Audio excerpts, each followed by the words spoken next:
Hello and welcome to Academic Writing and APA Style. It's so nice to meet you in this way. My name is Sara Kathleen Henry and I am the founder and executive director of Heartful Editor. We have been working with New England College for quite a while, and it's just a pleasure to be able to spend this time with you, albeit virtually. I wanted to just make a quick note here that my contact information is here on this slide. So when we get to the end of the presentation, if you have any additional questions, because we aren't facilitating this as a meeting or as a webinar with Q&A, I want to make sure that any questions that you have are answered. So please feel free to stay in touch and send me a note at any time in your doctoral journey. We also have a partnership with New England College. So we work with a lot of students as they're writing their dissertations. And we also work with a lot of students on the final editing and formatting of their dissertations. So at any point in the process, if you ever need any support at all, please feel free to reach out. And I will make sure that Gavin Henning has a copy of these slides to distribute as well, should you want them. So as a quick overview of our webinar today, we're going to just talk briefly about our team at Heartful Editor and what we do. I'm going to share a little bit about our philosophy as an organization. We're going to talk at sort of a 30,000-foot view about some of the academic writing challenges that we see in the students that we work with across the country. And we're going to talk about why APA matters, and I'm going to present an overview of the most commonly used guidelines in APA, and specifically the 7th edition. Hopefully you all have this beautiful book here, bright colors, spiral bound, tabbed. Hopefully you've gotten your hands on a copy of this. It came out last October, and most of us in the academic community, whether we're editors or faculty members or students, have been working hard to kind of wrap our heads around the new guidelines. So we're going to talk about the things that are most commonly used. This book is almost 400 pages. So if you can imagine the amount of time it would take to actually go through every single detail, we would be here for hours. I actually did a 6-hour training on academic writing on Friday. So I'm not sure if that leaves you longing for more that I'm going to deliver in the next 90 minutes, or if you're grateful right now that this is only 90 minutes. But in any case, just know that we are going to cover what is the most widely used guidelines, but there are many, many more in the book. And I do recommend that you get a copy and make it your best friend during your doctoral program. So our team consists of 40 doctorate educated academic coaches and editors who all serve as faculty or administrators in their respective disciplines. I worked in university administration for about 15 years, mostly in student affairs. And I decided, sort of on a break from my career, to do some editing and coaching work just as a side hustle. So when I first started Heartful Editor, and I had a need to bring on some additional academic coaches and editors, most of the people who I knew who did similar work were also from higher education. But now we have folks from K-12, student affairs, higher ed, criminal justice, a lot of different disciplines on our team, which is really, really fun. And we support students and faculty in business, communication, counseling, and so on. There's probably 16 to 20 disciplines that use APA style in academic writing, both at the student and faculty level. So we get the joy of reading about a lot of topics and a lot of different disciplines. And our main source of support is to provide academic writing, coaching, and editing support to faculty, graduate and doctoral students, and career and academic professionals. And on everything, we work with people on everything from CVs and resumes and cover letters. I actually just worked one of the students who graduated from the K-12 track at NEC in the spring. Actually, I just worked with her on her resume and her cover letter, or her CV and her cover letter, because she was starting to apply for faculty positions. And we also work with faculty on journal manuscripts, book chapters, and I think probably the most of what we do is working with graduate and doctoral students on theses and dissertations. We currently support 10 campuses nationally as academic writing coaches and editors, in addition to working with individual students and faculty. And like I mentioned before, New England College is one of our partner campuses, which is just a joy for us. This is a passion project for us, so it's really exciting to be on the journey with all of you. So our philosophy is that taking care of the heart facilitates students' ability to learn. For those of you who are tuning into this webinar, if you are in education or in student affairs specifically, some of this will sound very familiar to you. When I first started doing this work, it took me a while to think of editing and academic coaching as something that I could make into a career, partially because I had only ever heard of it being this very technical and transactional process. And that didn't really sound like something I wanted to get out of bed to do every day for the rest of my life. So it wasn't until I really married my values as an educator, specifically working with providing students with opportunities for holistic personal growth and development, and then the writing process and my technical skill set and my passion for academic writing, that I was able to really see some potential here to work with student writers in a different way. So when we work with students, we recognize that there's a lot of other things that students bring to the doctoral process outside of just their writing ability. Identity development, students have unique socioeconomic and cultural backgrounds, their academic background and training prior to their degree program, the various social considerations they have. Of course, in this time of a global pandemic and all things COVID, we've seen students progress toward their degree slow down quite a bit, or in some cases speed up quite a bit, depending on sort of their family commitments and other things that they had to attend to during this really difficult period of time. We know that students' physical and mental health and emotional well-being is critical during a graduate or doctoral program. And it's often a time where students define their sense of purpose relative to their scholarship. And really it can be a period of spiritual growth. We work with a lot of students from religiously affiliated campuses, but even campuses that are not religiously affiliated.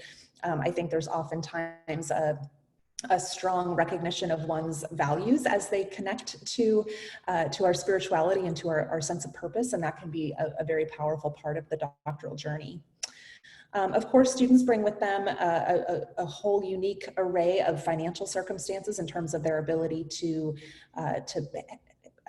find and afford support in academic coaching and writing. And we as an organization really value access, and we want students to be able to engage with this support and do so in a way that isn't harmful to their financial circumstances. So we allow students to sort of pay as they're able to. We have a payment system and process that allows students to make partial payments, to pay when it's comfortable for them. And we found that to be a sort of a sigh of relief for a lot of students who really can't afford what we sometimes think of as an unexpected car repair type payment for this kind of support. And then of course the doctoral journey is absolutely part of students' overall career development, whether they're wanting to go on into a faculty position or to maybe advance as an administrator, or like me, do something completely different and start a company that is maybe adjacent to higher education in some capacity. So kind of connected back to what I shared about our spiritual growth and how this really connects to our sense of purpose. I wanted to just present this as a task for you to maybe think about doing at some point.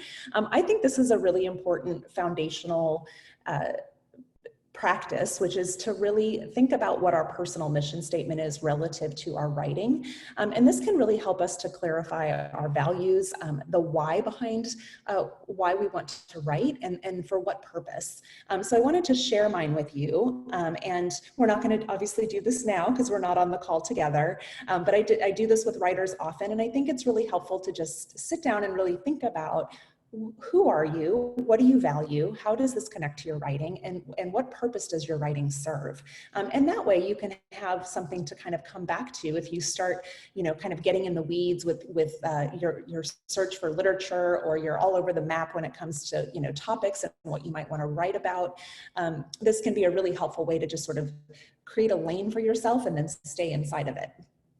So here is mine. I value health and wellness as a foundation for the practice of leadership, and I write to inspire people to practice self-care so they can lead and serve others from a place of strength and presence. So all of the writing that I do is toward this aim, which is usually around personal health and wellness, the practice of leadership, and service to others. So oftentimes when we do these sessions for campuses, we get asked, how are writing challenges for our students different than other students? Like, do we have unique challenges that maybe other people don't have? And the answer to that is everyone has these challenges. And I think it's important to talk about them relative to academic writing, because it can be very lonely. It can feel very lonely to write a dissertation, to recognize that you're struggling a little bit with doing that. And so I think that kind of knowing what some of these challenges are and knowing how common they are can be really helpful. And we work with hundreds and thousands of students every year. And so we see a lot of the same types of writing challenges over and over again. And it doesn't mean that you're not incredibly intelligent or passionate about your topic, or an incredible administrator or aspiring faculty member. Academic writing is just challenging. And so there's a number of things that we like to kind of talk about that maybe help to make some of these things feel more normal than just specifically unique to you. So one of them has to do with really defining your topic, making sure that you have a clear question and a focused question for your study, making sure that you're clear on what the significance of that topic is. And so it's really answering the so what question. So why should I care about this, right? And being able to answer that question and talk about that in your writing. We see a lot of students diving in without adequate preparation. So maybe not having a clear idea of who they're writing for, who the intended audience is, not spending enough time outlining their work ahead of time. And we're going to talk about that a little bit later in the presentation. The literature review is probably one of the hardest parts of the dissertation. It's a lot. It's a lot to read, and then to try to synthesize all of that information and make a coherent argument. That's a challenging part of a dissertation to write. So this is a place where we see a lot of challenges in really trying to determine, should I organize this content topically or chronologically, or is there another format or structure that would work relative to my particular topic? So this is a very, very common area. Time management and accountability, right, which often has a lot to do with fear, fear of failure, being concerned about perfectionism, expectations. There's all sorts of things, and sometimes we're just really busy and it's hard to make time to write. But this is really common, right? So just something to kind of think about as a very common issue that we see writers have. Closing the circle, which really refers to connecting your work back to the conceptual framework and the literature that you've reviewed. And this is pretty specific just to the dissertation, but really anytime you're writing a paper, you want to make sure that you're developing a sort of a through line or a storyline from the beginning all the way to the end of the paper and connecting the dots for the reader. So that closing of the circle is really important. Shifting from practitioner to researcher. So a lot of us have been in practitioner roles for a really long time, and we have knowledge that we've developed and gained from that time as a practitioner. But in academic writing, our sort of general claims that we have seemed to know because of our practice. In academic writing, those actually need to be substantiated with evidence. It's not enough to just say that, oh, well, I've been working in education for 20 years, so I just know that this is true. One example that I give as a former and somewhat current student affairs practitioner is that I can, with a fair amount of confidence, say that student involvement, the level of a student's involvement in college correlates, or there's a relationship between the likelihood that they'll persist and graduate. Well, that may be true, and I may know that from practice, but the originator of student involvement theory was Alexander Aston. So I have to, as an academic writer, I need to nod to where I got that information. And that is often a challenge, especially for practitioners who are coming into academic writing. And then, of course, perfectionism and expectations, which I'm sure we all have a little bit of perfectionism. I kind of think that by the time you decide to get a doctorate, you probably have a certain level of perfectionism and high expectations that you're trying to achieve. But this is often something that can be an issue for students. So relative specifically to APA style and the mechanics of writing, we see challenges with basic grammatical rules, things like active versus passive voice. We'll talk more about these later. Basic errors in punctuation, the appropriate use of commas and colons and semicolons, paraphrasing, quoting, and citing sources, not providing enough context for a quote, over quoting, not using the right format for quotes. And again, we'll talk about some of this later. Ineffective introductions, transitions, and conclusions, not using organizing elements appropriately. So anyway, these are just some examples of the types of things sort of relative to APA and the mechanics of writing. And that's what we're going to spend the rest of our time talking about today. So why does APA style matter? Believe it or not, it has a purpose, and it's not just to make all of us roll our eyes and stomp our feet because we're annoyed that we have to attend to these silly and arbitrary details. They actually do serve a purpose. APA style, the guidelines, were developed in 1929 by psychologists who really wanted their readers to be able to absorb and digest their research, their findings, their implications, without getting distracted by errors in the mechanics of writing. And so they thought, well, hey, why don't we make a style manual that helps to sort of streamline the writing process and codify some of these writing rules and conventions, so that within the academic community, and specifically the social and behavioral sciences, when people read our work, they'll be able to focus on the message, right? Which is really kind of the heart of the matter. So as an organization, we feel that writing is one of the most powerful forms of communication that we can use to make a difference in people's lives, and to affect positive change in our communities. And so APA style helps us to remove distractions in grammar and punctuation and citations and how results are presented, so that readers can really focus on the heart of the manuscript, which is ultimately your message and what you are wanting to convey to the community, whoever your audience might be. So our role in teaching APA to people is not to annoy them with details. It's actually to help you think about the importance of your work and why APA can actually be helpful to make the difference that you ultimately want to make in the community. So we know, of course, that errors and inconsistencies in APA style can communicate a lack of care for and attention to the presentation of our research. And this can weaken the potential impact of our scholarship, right? And our ability to make a difference through any of the avenues where we might want to distribute our scholarship. So publications, conference presentations, or other contributions to the academic community. If you take a manuscript and you submit it to an academic journal and it's covered with APA errors, it's likely that they're not even going to read it. They'll probably just send it back and say, try again. If you submitted a paper to a conference to present and it was covered with errors, the same thing would happen. And so they're going to, generally a decision maker in one of those places, whether it's a journal or a conference, is going to decide, this doesn't look like they took a lot of care or put a lot of attention on this, so let's pass and move on to somebody else, right? And so it limits your ability to get your work out into the academic community. So we love APA style because it helps readers to focus on what matters most to you, and that's ultimately your message and the impact that you want to have.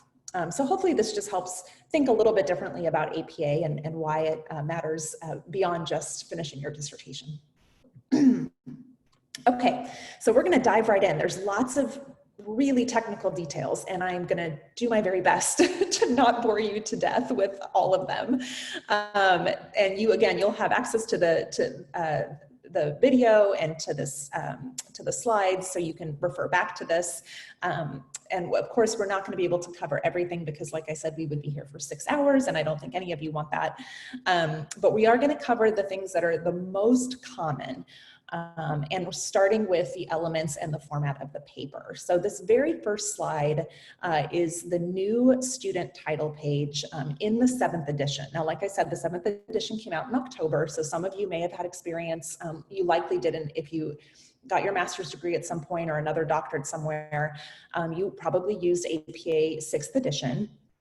And the new edition has been out for about 8 months now. So this is the new student title page. And this is really most applicable for course papers. New England College specifically has its own dissertation manual. And so there are guidelines within the manual that are specific to the formatting of the dissertation. But this particular title page is really intended for course papers, which all of you will complete over the next couple of years. So for those of you familiar with the 6th edition, you'll note one major change, which is that there is no longer a running head required for the student paper. And the page number is still located on the first page of the title page in the upper right-hand corner. The other noticeable difference is that the title is in bold font. So that is also a change. And then underneath that, kind of in the middle of the page, you have the student's name, the department and the university, the course number and the name of the course, the instructor's name, and this should be written in the preferred format given to you by the instructor. APA does not specify, excuse me, that how the instructor's name should be written, and then the due date of the assignment. Okay, the next one I'll show you is the sample professional title page. Now, the word professional is a little bit misleading, but this is intended for researchers or faculty members who are submitting manuscripts for professional publication in an academic journal. And that might apply to you at some point. There are lots of students who do publish while they're in their graduate or doctoral program. So if you were to be submitting an article to a journal, for example, this is the title page that you would want to use. Now you can see here that the running head has been retained. That does stay in all capital letters. It's usually a shortened version of the title, and that's in the upper left-hand corner. The words running head have been removed, so you no longer need to use those words at the beginning.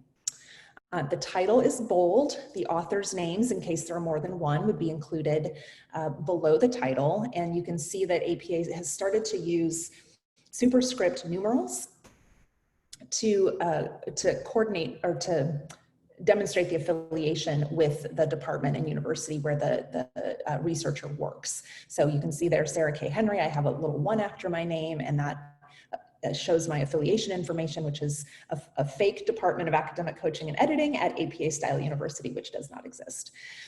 Then there is an author note at the bottom, and that includes both authors' names, what is referred to as an ORCID ID, and then any changes of affiliation, any conflict of interest that you would want to disclose, any contact information for the corresponding author, all of that would then fall below that author note. Okay, the other big shift in between the 6th and the 7th edition is around font. I don't know about all of you, but I have been writing in Times New Roman 12-point font for as long as I've been writing. I think that's probably the only thing I've ever written a paper in. So when the 7th edition came out and there were new fonts, that was sort of a freeing feeling, I guess, to be able to choose something else. But there's a number of options. So writers can now use a sans serif font, such as 11-point Calibri, 11-point Arial, or 10-point Lucida Sans Unicode. Or a serif font, Times New Roman is still fine, 11-point Georgia is an option, and then 10-point Computer Modern, which is the default font for LaTeX. And really this has to do with making sure that the fonts we are selecting are as accessible as possible to all users, especially with how prevalent online or electronic publishing is now, it's really important that we use fonts that all users can access. For figures, the recommendation is a sans serif font with an 8 to 14 point type size.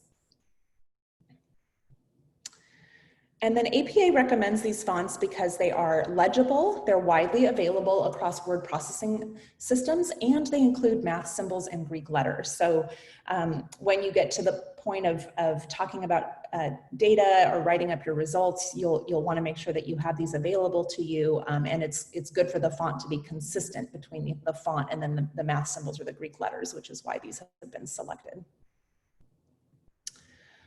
Okay, so I love this picture. When I looked at it the first time, I thought, gosh, this is a really powerful image to think about academic writing and the relationship between us as a writer and our reader. And oftentimes when we're writing a paper, we don't think about writing as a collaborative process, and we often don't think about our reader. We just think about ourselves and getting our point across, but we're not often thinking about it from the other perspective. So this picture really helps me to think about the importance of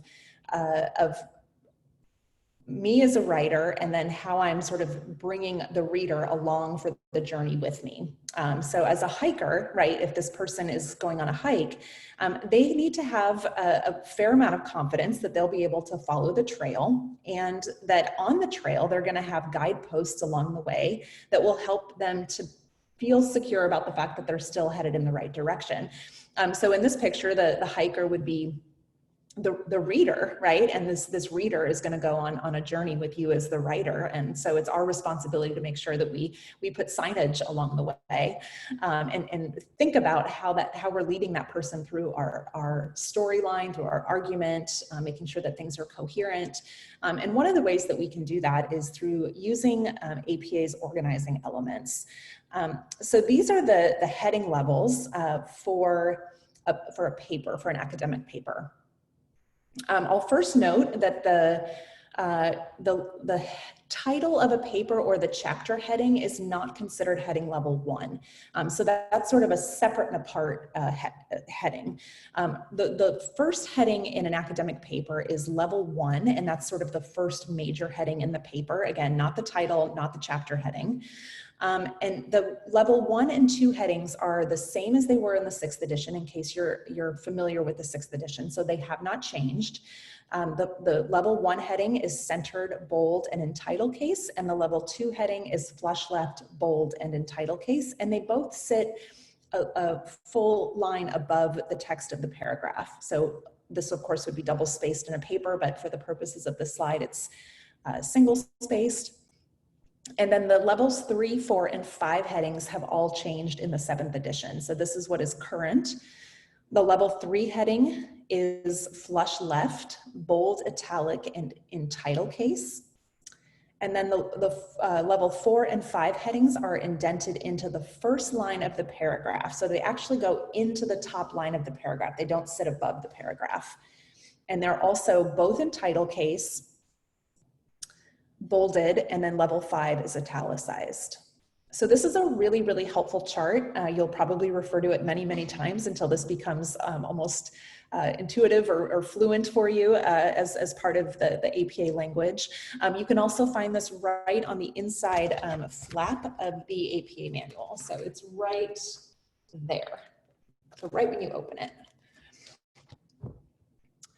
So one thing to note about the headings is that these are all nested within each other. So you'll never go from a level 1 heading to a level 3 heading. You'll go level 1, and then if you want to break up a major section, which would be marked with a level 1 heading, you could break that up into level 2 headings, and maybe you would have 2 or 3 subheadings within a major section. Now in APA style, you never have a single heading within a major section. So if you're going to break up a section, you would always have at least 2 level 2 headings, for example. And then within a level 2 heading, if you were going to break up that level, then you would have at least 2 level 3 headings, and so on. So they all sort of nest within each other. Just a quick note around capitalization. We see a lot of dissertations. We probably, edit close to 1,000 dissertations a year, I would guess. And we see a lot of errors in capitalization. So I like to kind of give this editing tip when I talk about this slide. But in title case, all verbs and pronouns are capitalized. Is, are, his, her, its, they're all capitalized. Words with 4 letters or more are also capitalized, including prepositions. So you can see like in level 5 or 4, where it says with, we would have probably, most of us probably would have been taught to keep that lowercase, but in APA that is actually capitalized. And then both parts of a hyphenated compound are also capitalized. So if you were working on a college campus and you maybe are doing a study on first year experience, you would write first dash year experience, and both the F and the Y would be capitalized. Okay, so what does this look like when we're actually structuring a paper? The nice thing about the heading levels is that you can actually use them before you start writing a paper. And what I'm telling you right now will save you a ton of time. So it's really important to prepare adequately before you actually start writing, because it can help you to really put the bones down or put the skeleton together before you start filling it in with all the details. One of the ways that we help students with writing is to have them really think through the structure of their paper before they ever start writing. And some students go as far as to write out the topic sentence and then make sure that from heading level 1 to heading level 2 and so on, that everything logically flows and connects, and that you can connect all of the dots between all of those major sections and subsections before you ever start filling in the supporting evidence for your topic sentence or your claims. So here's an example. Let's say the title of my paper is Education for Social Change. I decide, okay, I'm going to have maybe 3 major topics. So my heading level 1, all 3 of those would be 3 different major sections of my paper. And then let's say I have, I'm thinking in my first major section, I'm probably going to have 3 subsections. So I could write out what the titles would be for those headings. And then maybe I even know, probably within heading level 2, I'm probably going to have at least 2 sections within that heading, right? And so you can actually think these things through before you ever start writing. And this helps to avoid the likely possibility that you'll just sit down and start writing and end up without any structure, which is really difficult for the reader to follow, right? So kind of like the picture demonstrated, if you just sent that person on a hike and there were there was no signage, right? Well, how on earth would they get to the end of the paper and have a good or the end of the hike and have a good understanding of how they got from point A to point B? So just, something to think about. It's a really helpful tool to use the heading levels as organizing elements as you think about structuring your papers. And you can use this for short papers and long papers, really kind of across the board. It's really helpful to go through and kind of put the bones down before you start filling everything in. Okay, so the section on writing style and grammar in the APA manual is probably one of the more robust sections in the book. So there's a lot in here. There's a lot on effective scholarly writing, and this includes continuity and flow, conciseness and clarity, verbs. There's a lot about verbs, pronouns, sentence construction, and so on. So we're going to start real quick and talk about continuity and flow. And first, we're going to talk about transitional words or phrases that can help you to maintain the flow of ideas, especially when you are talking about complex material. So you want to make sure that as you're writing, that you don't just sort of have choppy sentences, right? That you're able to sort of connect things together so that they read well for your reader. And one of the ways to do this is with different kinds of linking words. So you might use time links like then, next, after, while, and so on. You might use cause-effect links, therefore, consequently, as a result. These are some examples for words that you can use. Addition links, so in addition or moreover, furthermore, similarly. And then there's also contrast links. So but, conversely, nevertheless, however, although. You don't want to overuse these words, but they are very, very helpful to connect sentences together and to help to improve your flow and the readability of your work. There's a number of things in this section around continuity and flow, but transitional words I think are a really helpful thing to think about. Conciseness and clarity is also an important thing to think about. Writing that is clear and precise is more accurate and transparent. Academic writing is known for clarity and precision. It's not flowery writing. It's not writing a novel. It doesn't mean that you can't be creative, and it doesn't mean that you can't add elements of storytelling to your work, but it needs to be as tight as possible. And this aligns with what APA refers to as economy of expression. Conciseness and clarity in your writing ensures readers understand your meaning, while adding extraneous words or phrases will dilute the focus of your work.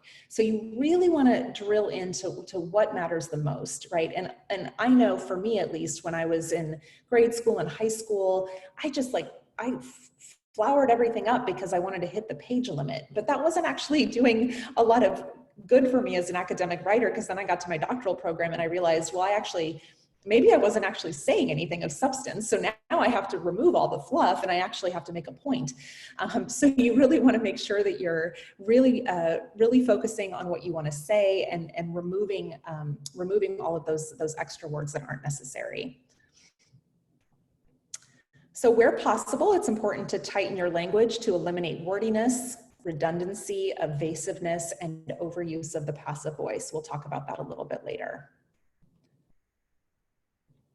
And then one of the things we see a lot is around technical terms in a paper. These technical terms are fine to use in a paper. We'll talk a little bit more about this later, but you do want to try to avoid jargony terms too much. But if you are using technical terms, you want to make sure that these are either easily understood by your readers or that you have defined them at some point. And I know in chapter 1 of the New England College dissertation, there is a definitions of terms section. So this is a really helpful place to lay out the terminology that you feel you're going to use most often in your paper, so that your reader is familiar with how you are defining those terms in your writing. And it is important to make sure that you cite those definitions because we generally don't come up with definitions for terms.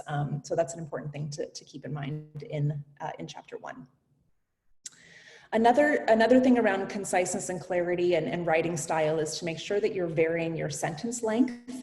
If you have too many short sentences, it can feel really choppy, and too many long sentences can be kind of cumbersome for the reader. So you really want to kind of vary that, and that really does help to maintain the reader's interest and comprehension. I think that's what that word says, but yeah, I had to just move my video for a second there. Another thing in academic writing is to avoid contractions, colloquialisms, and overuse of jargon.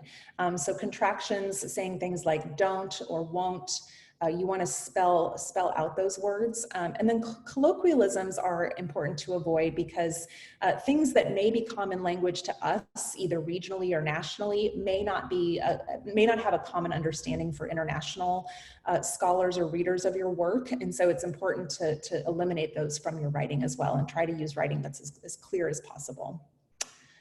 And then the last one here is to avoid attributing human characteristics to animals or inanimate sources, and this is referred to as anthropomorphism. Once you learn how to say it, then the trick is to figure out how to spot it in your writing and then correct for it. And we're going to talk quite a bit about anthropomorphism. So this is the attribution of human characteristics to non-human or inanimate entities. And whenever possible, we should avoid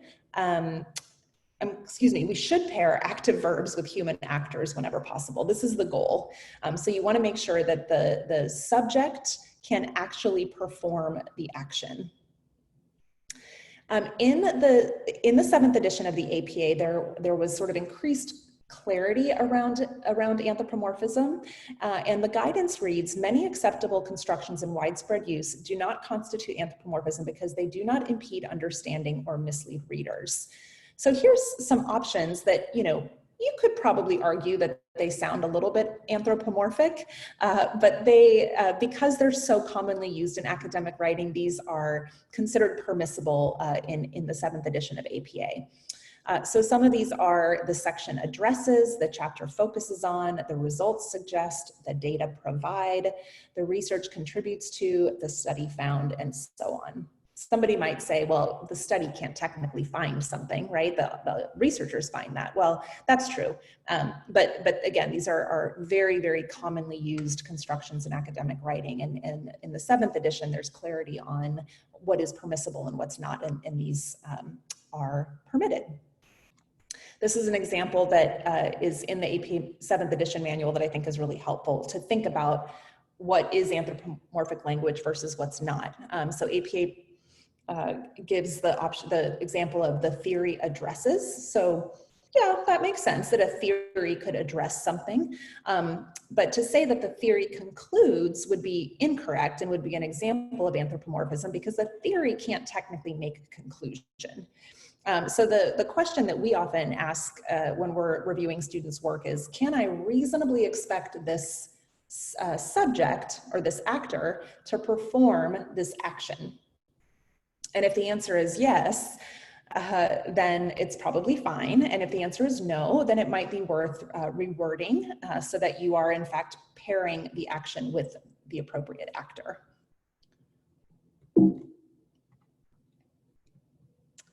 Okay, let's talk a little bit about verbs. So we get a lot of questions on verbs. And this might seem like a very simple topic, but when you're writing a dissertation or really any academic piece, there are some conventions around verb use that are important to note. So the first is that past tense is appropriate when expressing an action or a condition that occurred at a specific definite time in the past, such as when discussing another researcher's work. So for example, in a study on factors that support doctoral student writing, Henry 2020 found, not Henry finds, right? Henry found, so it's past tense. The present perfect tense is also appropriate to express a past action, and this refers to something that did not occur at a specific definite time, and you can also use it to describe an action that began in the past and is continuing to the present. So for example, since then, many researchers have explored the differences between such and such and such. So really, when you're writing a literature review, for example, you're gonna see past tense or present perfect tense more than anything else, but not present tense.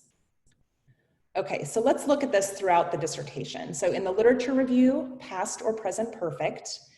In the method or the description of the procedure, past or present perfect. Reporting of results would be in the past tense. Now, if you're writing chapter 3 as part of your proposal, right, you're proposing something that you will do in the future. So in that case, you would actually use future tense.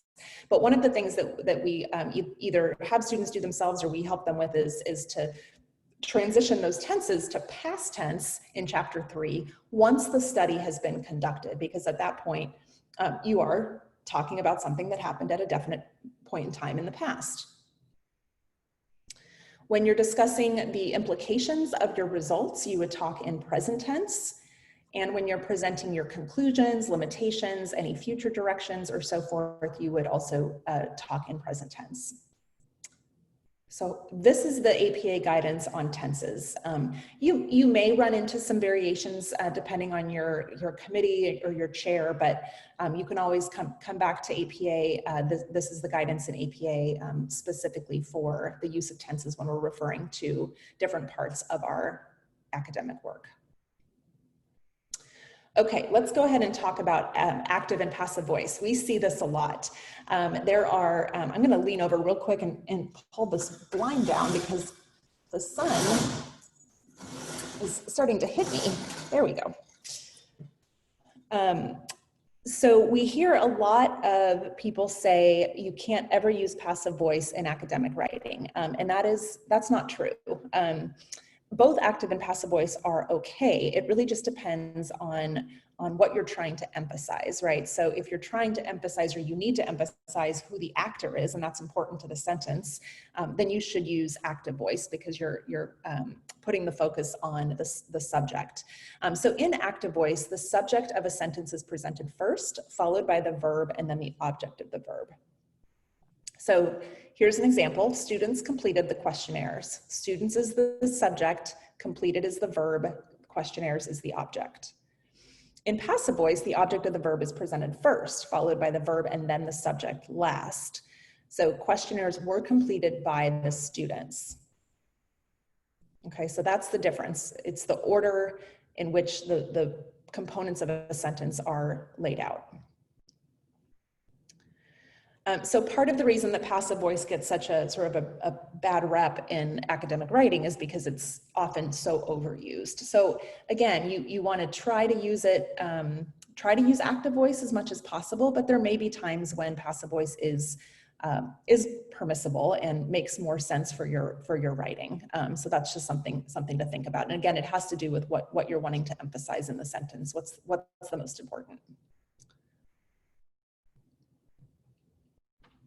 Subject and verb agreement is also something we see a lot. So of course, a verb must agree in number with its subject. And this is regardless of whether there's an intervening phrase or not. So if you have a sentence like the percentage of correct responses as well as the speed of the responses increases with practice. So percentage is the subject, increases is the verb. Right, so percentage increases would be correct. That's the subject-verb agreement.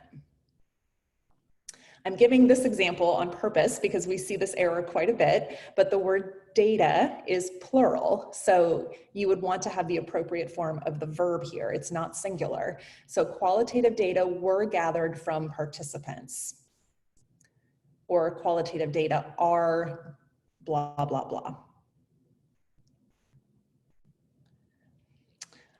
First versus third person pronouns. This is another thing that you'll probably hear. You probably have heard this throughout your life as writers, but for the longest time, we were told don't use I, don't use first person, only use third person, and that has changed significantly. So in the 7th edition of APA, and this was actually true in the 6th edition as well, but the preference is actually to use I, to use first person rather than third person when describing the work that you did as part of your research and when expressing your own views. You also should not use the pronoun we to refer to yourself if you do not have co-authors. You would think that would be pretty common sense, but we do see that quite a bit. You also do not want to refer to yourself or your co-authors in the third person as the authors or the researchers. So again, it's the same kind of thing. You don't want to use third person. You really want to use a first person, I and or we if you have co-authors as much as possible. You don't want to use the editorial we either to refer to people in general. So here's an example of this. We live on the same planet, but we rarely truly understand each other. This is referred to as the editorial we, and it's not really referring to any specific group of people. It's just sort of a general we. You can use we when the appropriate referent has been established. So for example, you might say, as educators, we something, something, something. Well, that's different because we know that you're referring to educators.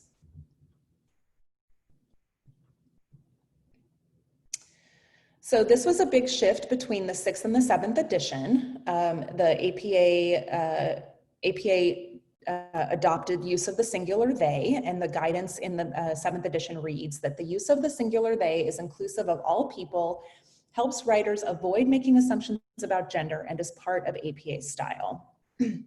So the guidance is to use the singular they to refer to those who use they as their pronoun, or to refer to someone whose gender is unknown or irrelevant to the context of the usage.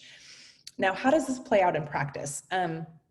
Let's say that one of you were reading an article that I wrote, and you knew that my name was Sara, but you had never actually met me before. And you thought, oh, well, Sara is a woman's name, so I'm going to use she and her pronouns to refer to her in my writing. So you might say, Henry 2020 blah, blah, blah. And then later in the paragraph, you might say, in her study, something, something, something. Well, in that case, right, you've made an assumption about my gender without actually knowing how I identify or which pronouns I use. So the idea here would be to simply use they, or find a way to write the sentence so that you're not referring to the person's gender identity, especially particularly if you don't know what it is.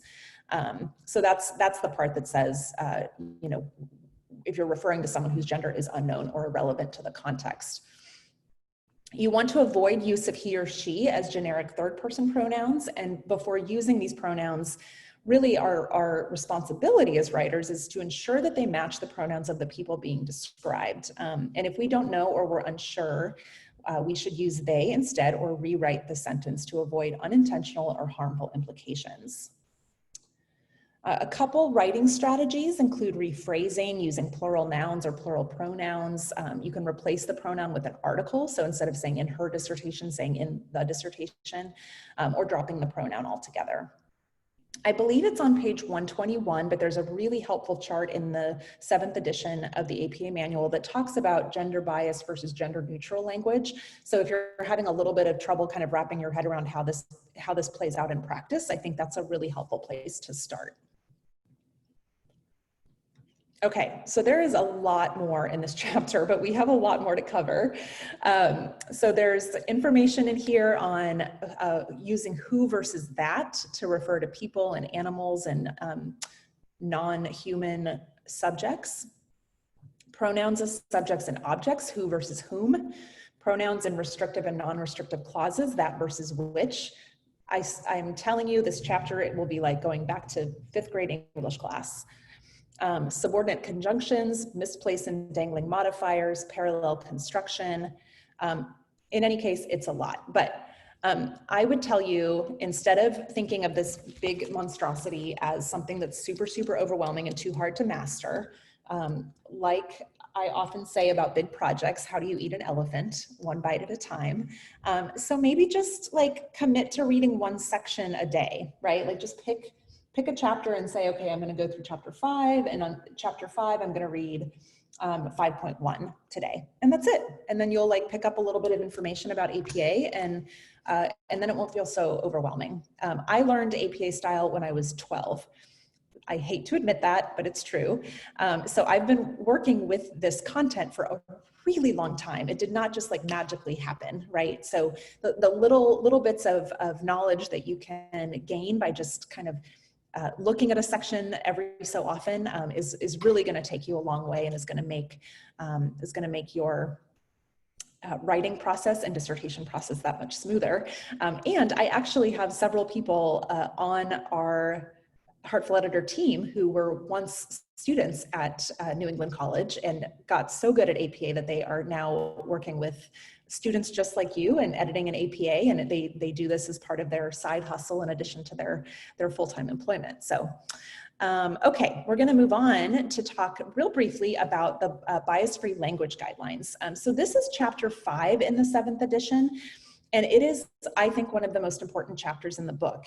So much so that when I tried to put some notes together on this particular chapter, I was like, there's no way in 90 minutes that I'll be able to do this justice. So I wanted to share at least what this chapter covers, and then encourage you to read it line by line, because I do think it's actually one of the more important chapters in the book. And it's one of the reasons I really love APA style, is because of their commitment to encouraging authors to write about people with inclusivity and respect.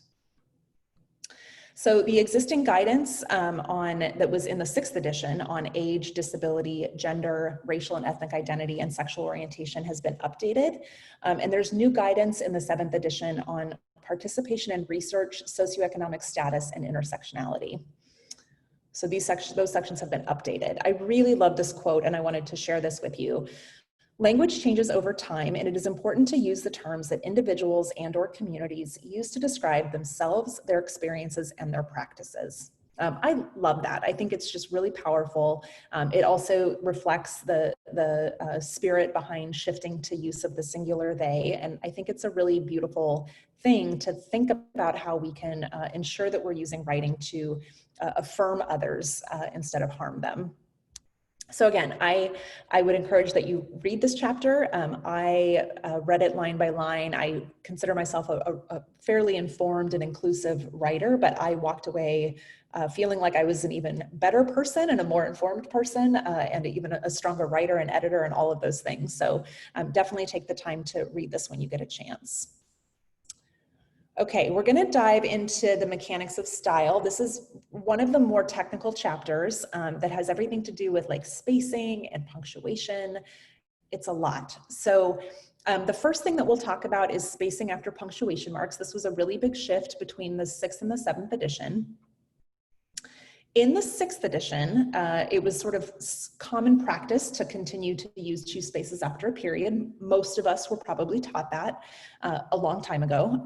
And since we were all in 1st grade, word processing systems have advanced significantly and technology has obviously changed. And we no longer need to space twice after a period. In fact, it is now considered an error for most in most of the world, 2 spaces after a period is now considered an error.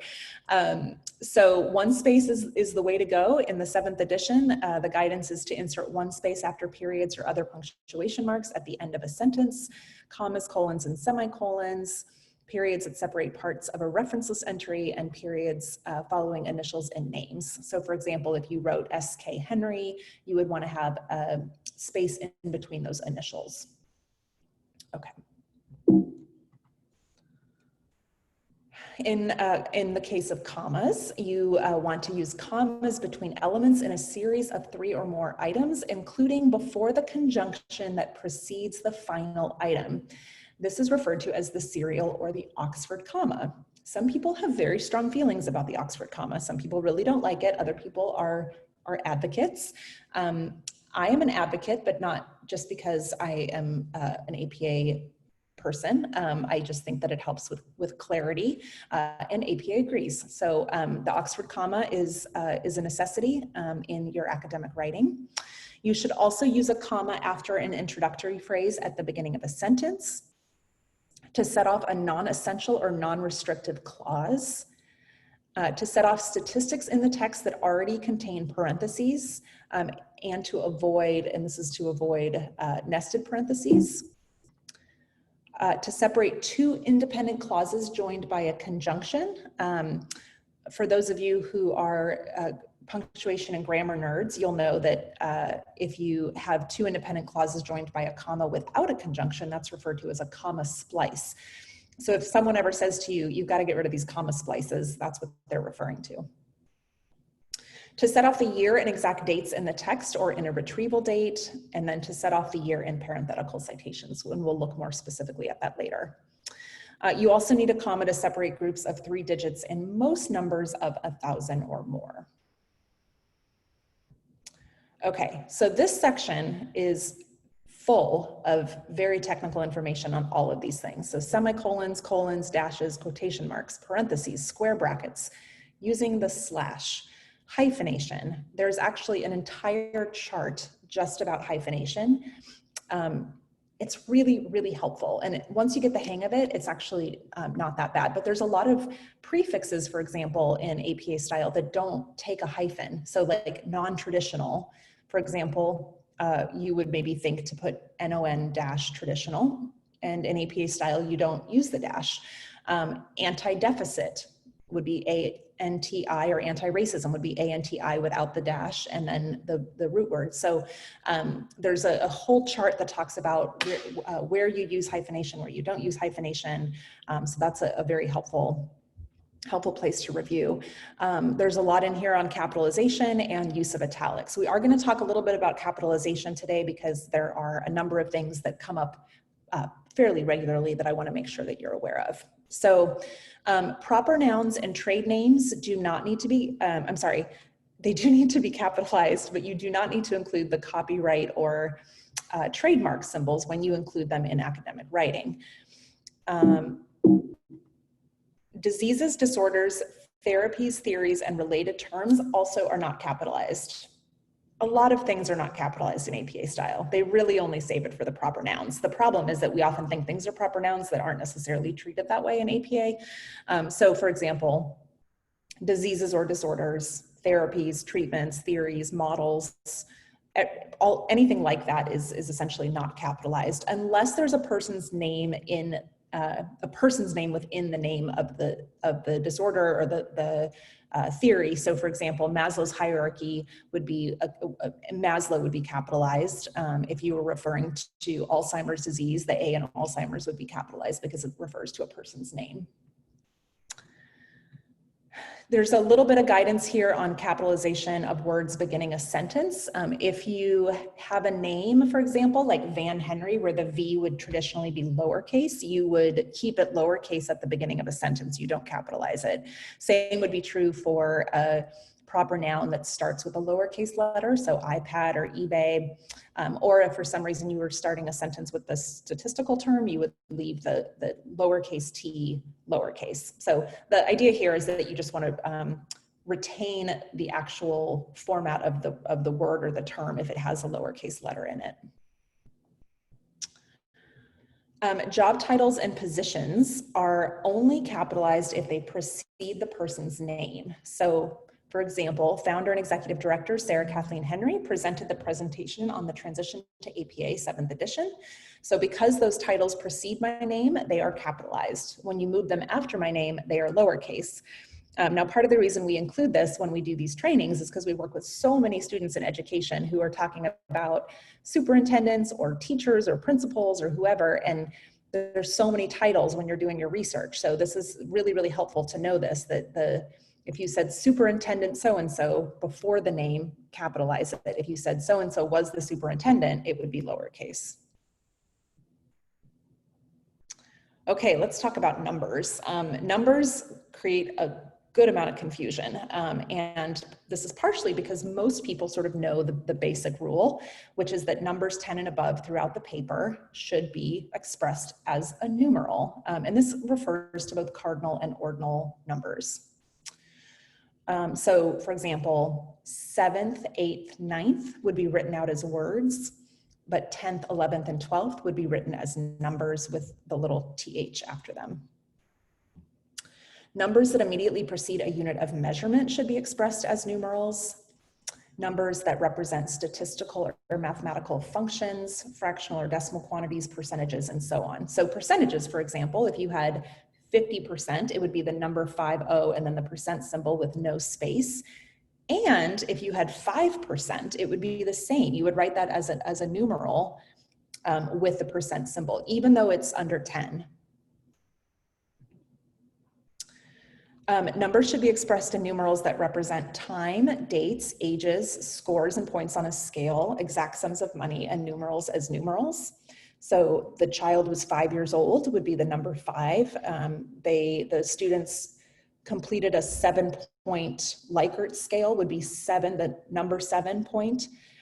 So just something to think about. Again, it's regardless of whether they're below or above 10. In these cases, numbers that denote a specific place in a numbered series and parts of books and tables. So when you have a noun placed, a noun and a number together to form a label, the noun should be capitalized and the number should be written as a numeral. So phase 1, chapter 2, etc. Okay.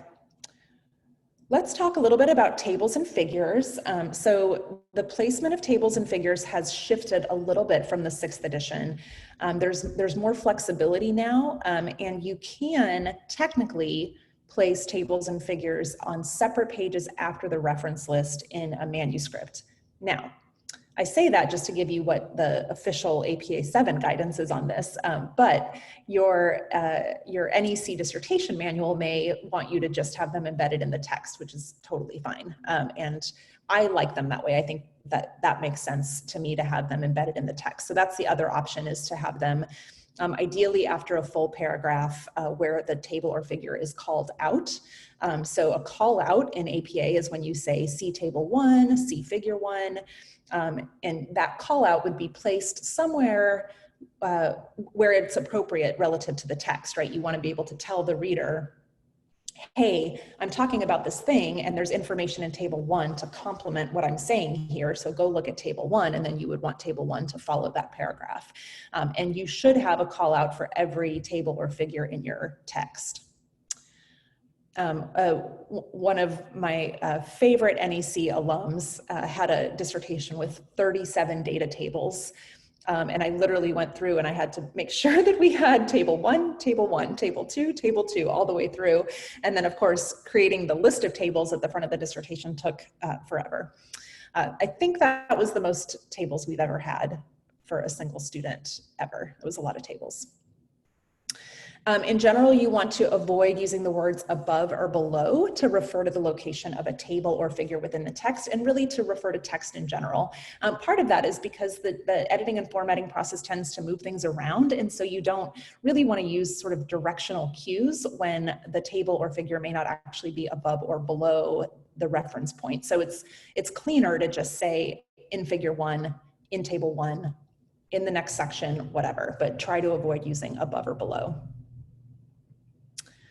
Okay, so table and figure components, the label and the number are parallel in terms of how they're formatted. They're positioned above the table or figure in bolded text, and the table or figure title is one double space below in non-bolded title case italicized text. The note appears, if there is a note, the note appears below the table or figure in the same format. So let's look at a couple of examples. So here's an example of a table. So you can see there that the table 1, which is the label, is in bold text, and then the title of the table is one double space below, and it's in title case and italicized.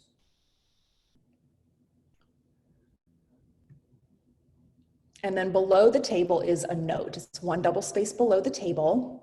The word note is italicized with a period, and then any supplemental information that you need to include can go there.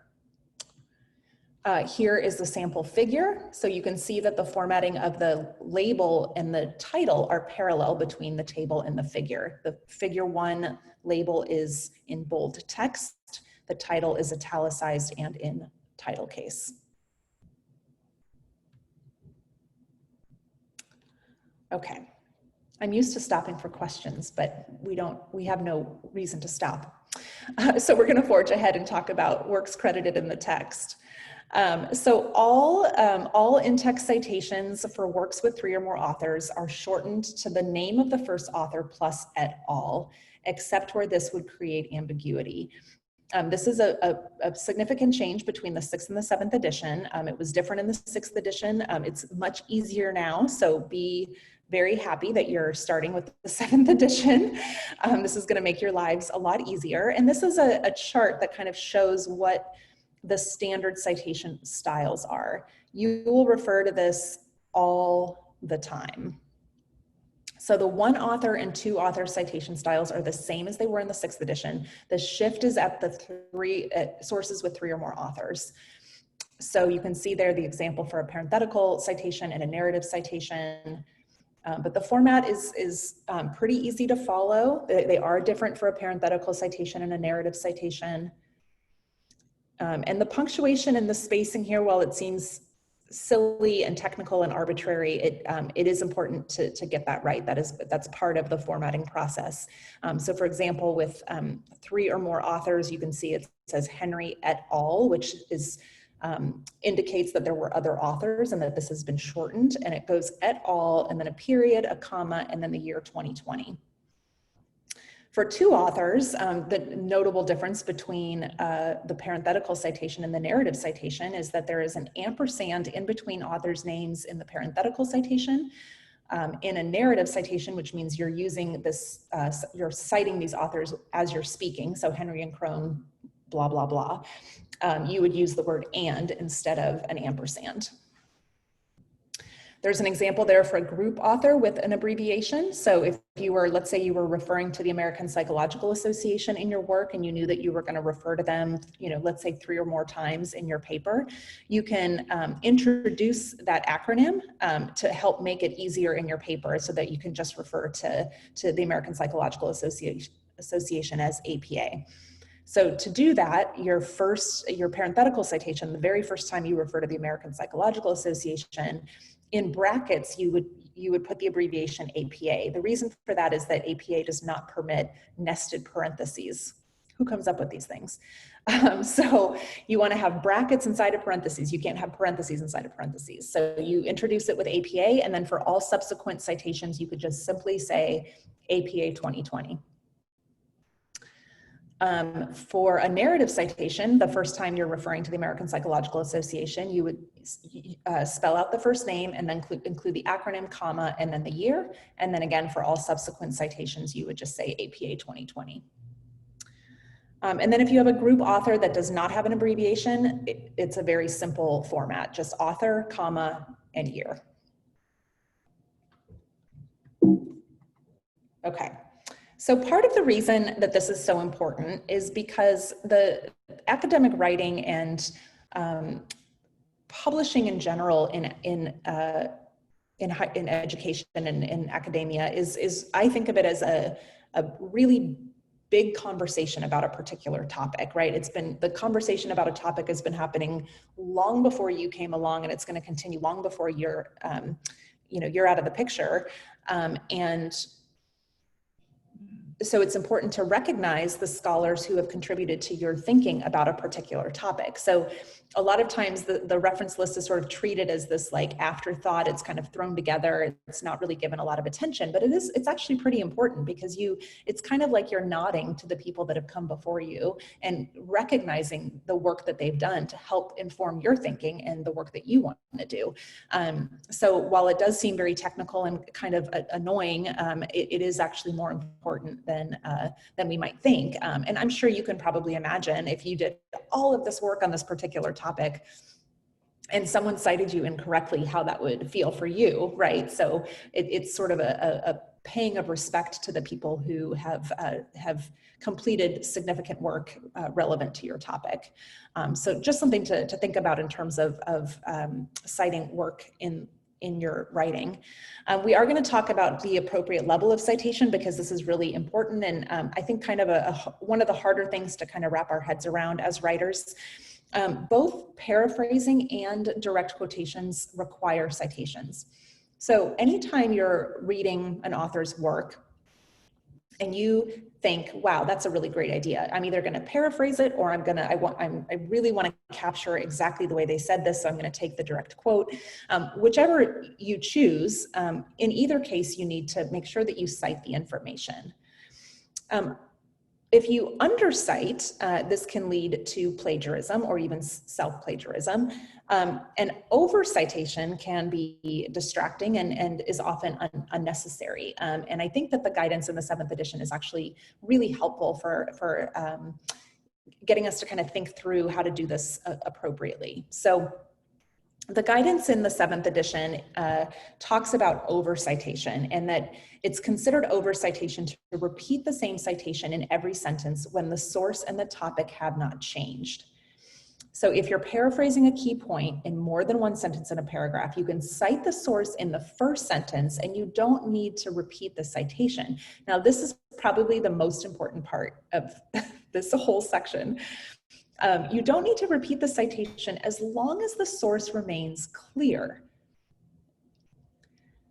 So this is a little tricky. If you're writing, let's say you write your dissertation and you publish it, and somebody comes along and they're reading your dissertation and they get to this sentence or this paragraph in your dissertation, and at some point in the paragraph, because you've only cited the author at the beginning of the paragraph, they read a sentence and it's not clear to them that you're still referring to the source that you cited at the beginning of the paragraph. They then think, oh wow, they did an amazing job writing that. I'm gonna cite you. I'm gonna cite the writer, to quote this amazing idea that they had. The problem with that is that they have then misattributed that thinking to you when it in fact belonged to the author who you cited at the beginning of the paragraph. So we almost have to think about each individual sentence as its own entity and think about whether or not it's clear in that particular sentence that it connects back to the first, to the author we cited at the beginning of the paragraph. So there's a lot of ways that you can do this without having to actually add a citation, right? You can use linking words like in this same study, in so-and-so study, et cetera, right? You can use words or terms in your writing that help to make it clear to your reader that you are still in fact referring to the first author that you cited. I know that's a lot to kind of wrap your head around, but the idea here is you want to avoid the potential for misattribution. So the other thing to keep in mind is that for in APA style, any sentence with a direct quote must contain the author's name, the year, and a page or paragraph number where that direct quote was found within the source. So even if you've already cited an author in the paragraph and then later in the paragraph you're including a direct quote, you still need to include the author's name and the year. This guidance is in 2 separate sections in the APA manual. I don't know how that happened, but it is. Okay.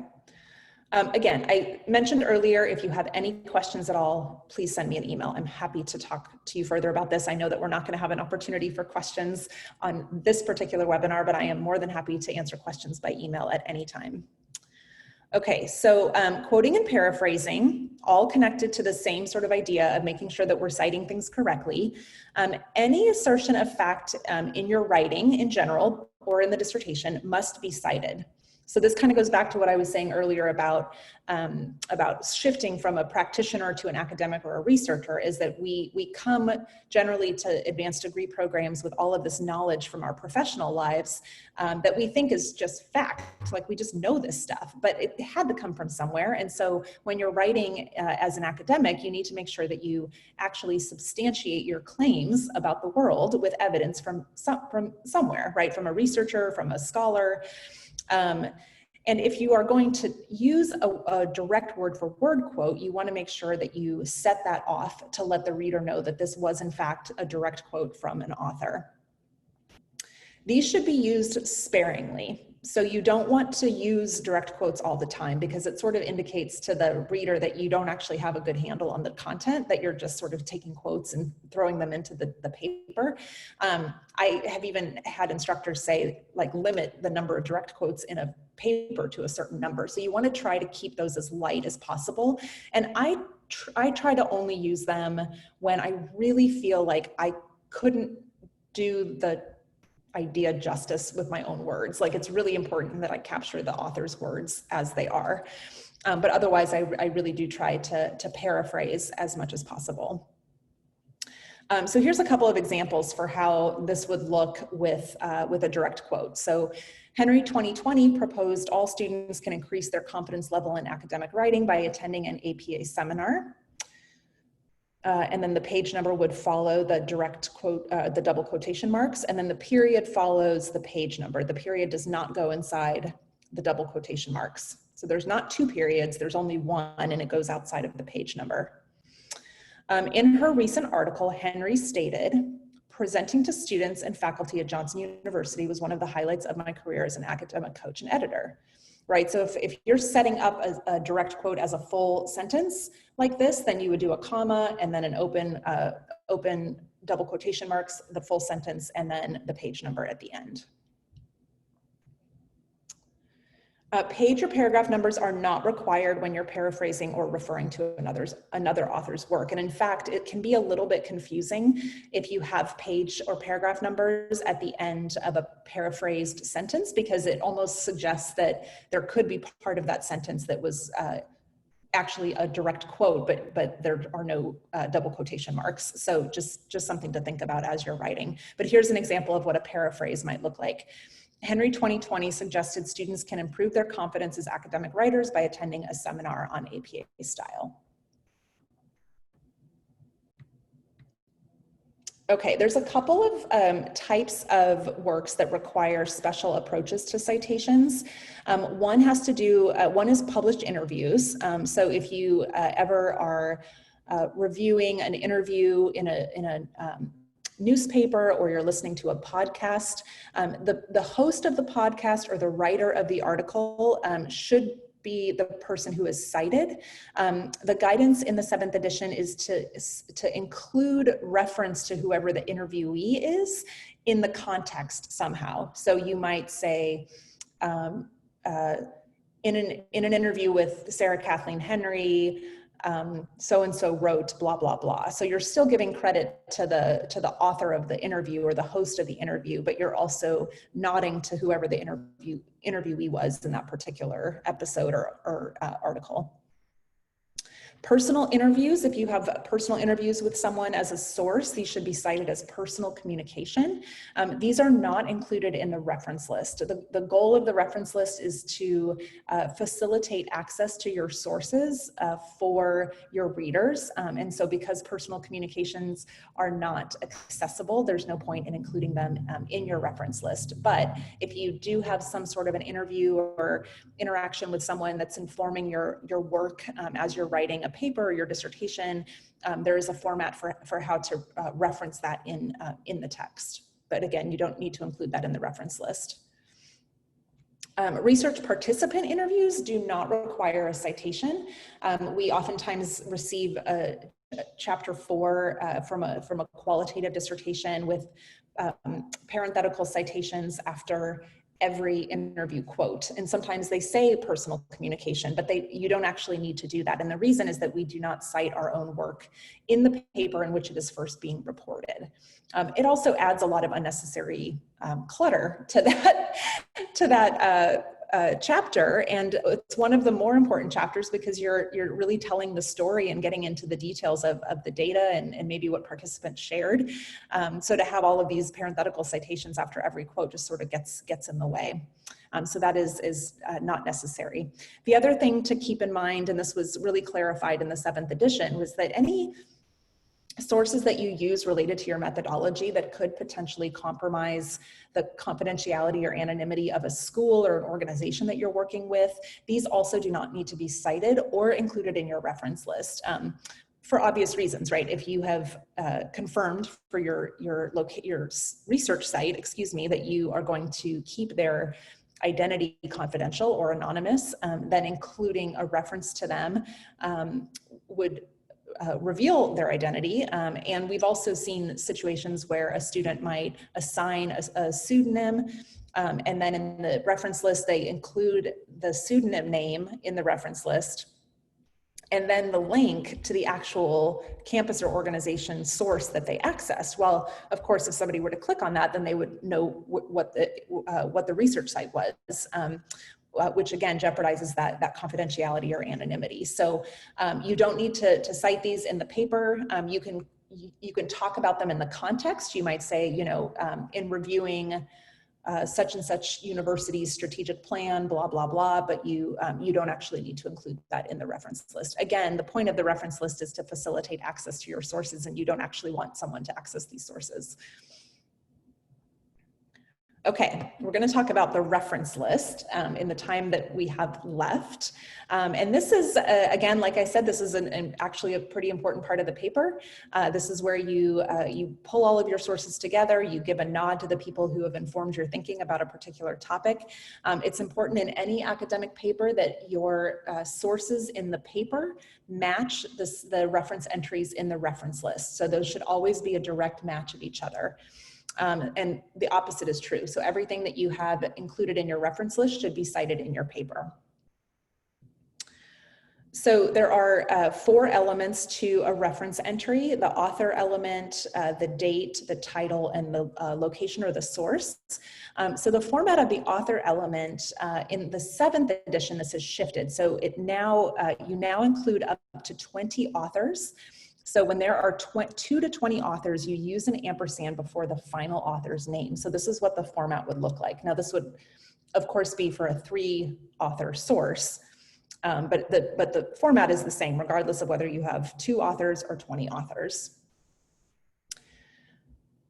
So this is where we do a lot of editing work, because these technical details are important for the continuity of the writing overall. So you can see here that you'll have the author's last name. This is the first author of the article, a comma, the author's initials. There should be a space in between those initials and a period after each one, then a comma, then the second author's name, and so on. And there is a comma after the author's name that precedes the ampersand, which is highlighted. And then you would have the year in parentheses and then a period. Okay, now this probably will not happen to anyone who is listening to this webinar, because usually we don't see sources with 21 or more authors unless you're in nursing or medicine. But if you come across a source that has 21 or more authors, you do not include all of those authors' names. This is what it ends up looking like. So you include all the way up to the 19th author's name.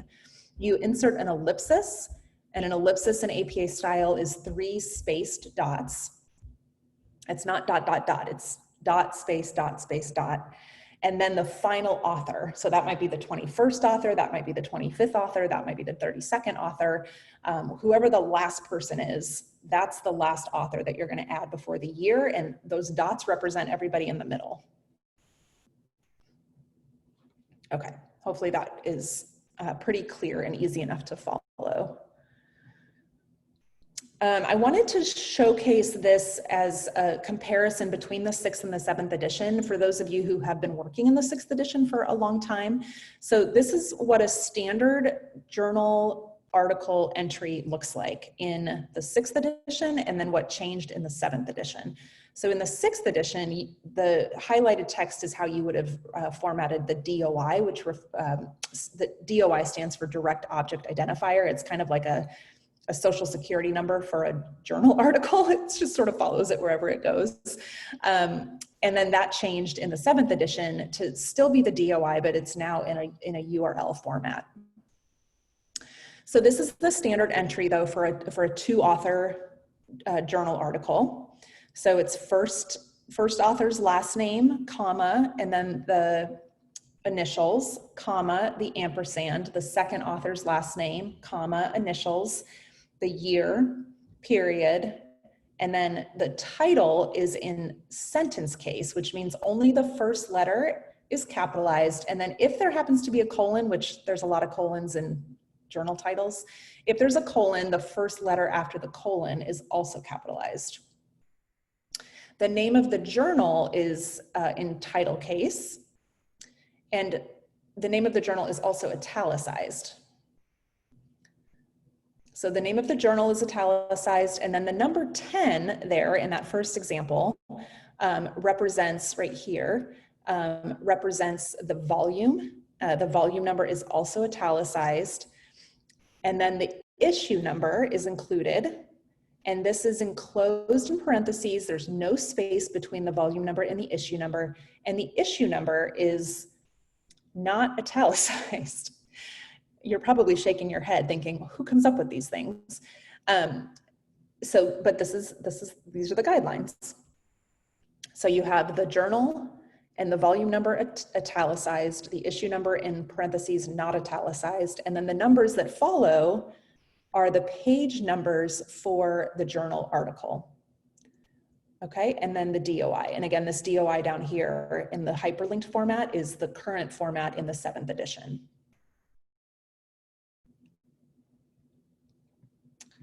Okay, so the other option, so I would say that the DOI is like numero uno in terms of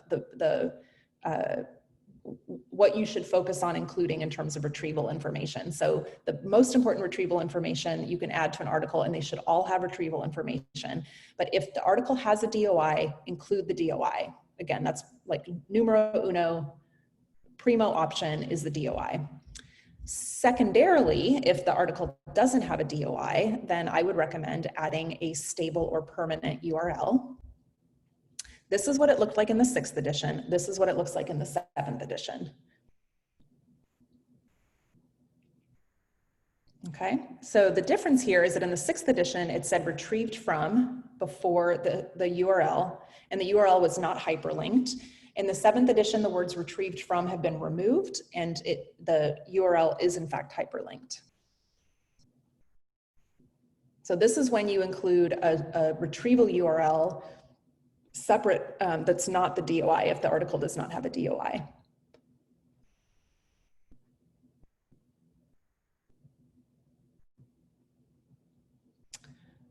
Okay, so this is an entry for a book.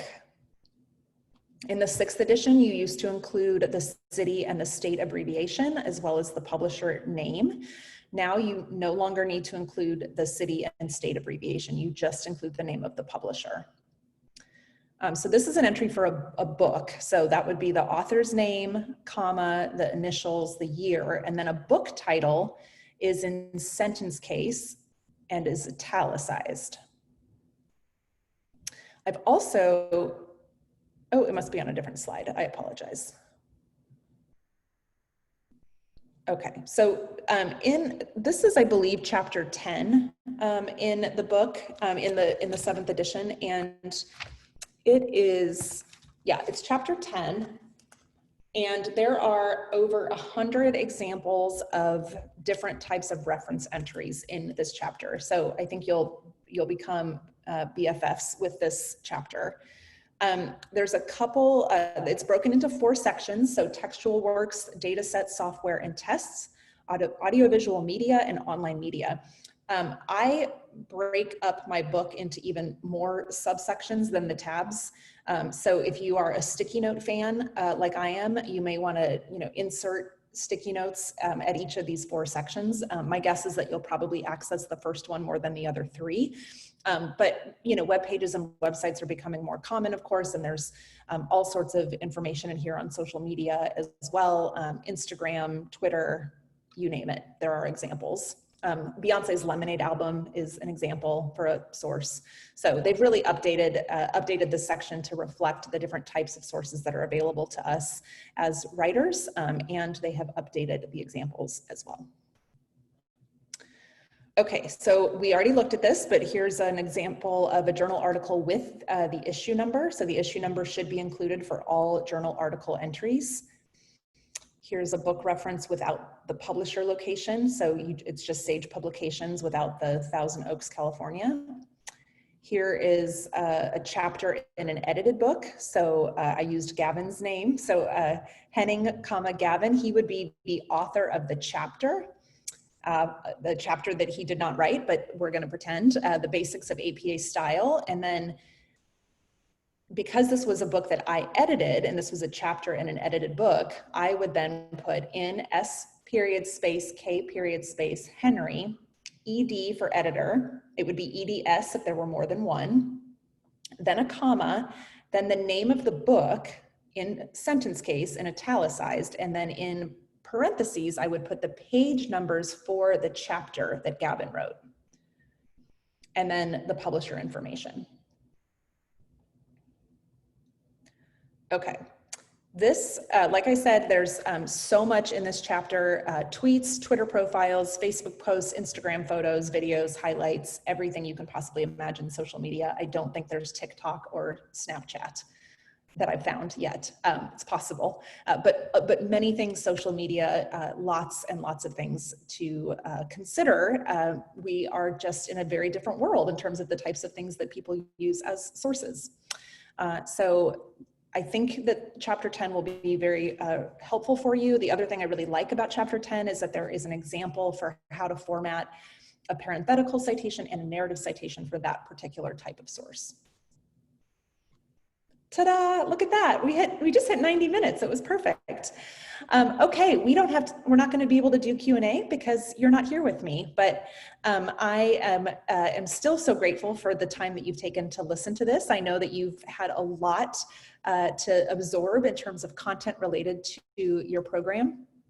Again, my contact information is on the slides. My email address is Sara, S-A-R-A, at heartfuleditor.com. Please send me an email after you watch this, maybe just to say hi and let me know one thing that you will take away from this 90 minutes of very technical information. Hopefully you've picked up a couple nuggets. You can find me on Facebook. I'm at Sara Kathleen Henry, easy to find, and Heartful Editor is also on Facebook as well. But I look forward to working with you during your doctoral journey at New England College. Last year, I actually flew out to Henniker, New Hampshire to attend graduation because I think I worked with like 13 of the 15 people that were graduating. And so I was like, well, I've read all of your dissertations. Now I have to come to graduation. So maybe we'll all get to meet each other in person at some point if all of this COVID stuff goes away and we're able to travel again and be together safely.